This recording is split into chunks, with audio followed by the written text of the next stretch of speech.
This moment is different than any other moment in our history. There have been many cases of police brutality, and police criminality, especially as it pertains to the killing of Black and brown people. But this is the first time that I can recall in my lifetime that the law enforcement community has joined the civilian community in expressing complete displeasure and demanding for further justice against their own colleagues in law enforcement. I think it would be wise for us to utilize this moment as an opportunity to begin not only the discussion about police reform, but the implementation of those ideas and measures that can make that a reality. I'd like to talk to you about that in a moment, but I also want to get your thoughts on why you think the scale of turbulence is playing out. Some people think it's the worst since the death of Martin Luther King.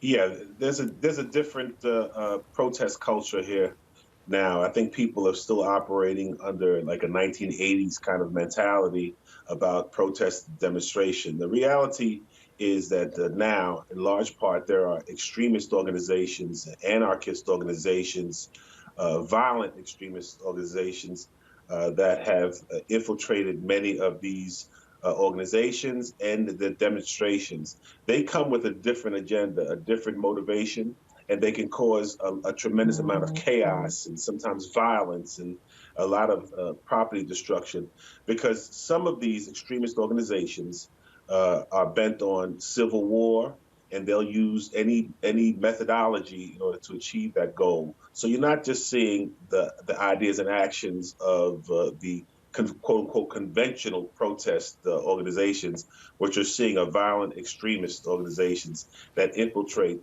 and use these events as an opportunity to further their particular goals. And Mark, are you talking in that case of both people on the left and the right, so people, white supremacists, anarchists, and anti-fascist groups? Yeah, I mean there are opportunities. There are opportunists on both ends of the spectrum.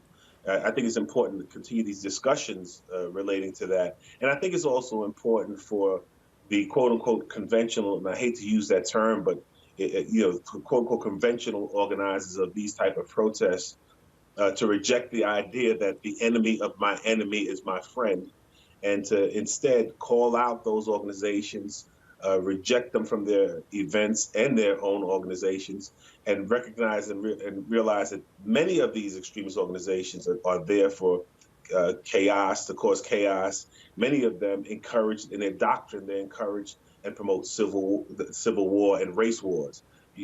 Just think about it. You have actual white supremacist extremist organizations involved in some of these protests alongside of Black Lives Matter groups. So this is something that we have to keep an eye on and really begin to address.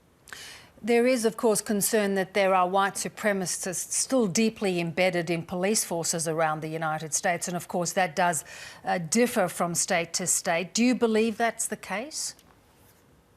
I think there is ample evidence and indication that groups, I don't know what level, there has been some infiltration in law enforcement, and that possibly could give some additional explanation as to why so many of these incidents, race-based violent criminal incidents committed by law enforcement, although it's not rampant, but there are instances of it, why these things happen. I think if we're going to examine the role that the extremists, violent extremist organizations have in the protest movement, then we are obligated to, at the same time, examine the role that they may have in our very institutions that include the police departments and law enforcement agencies across.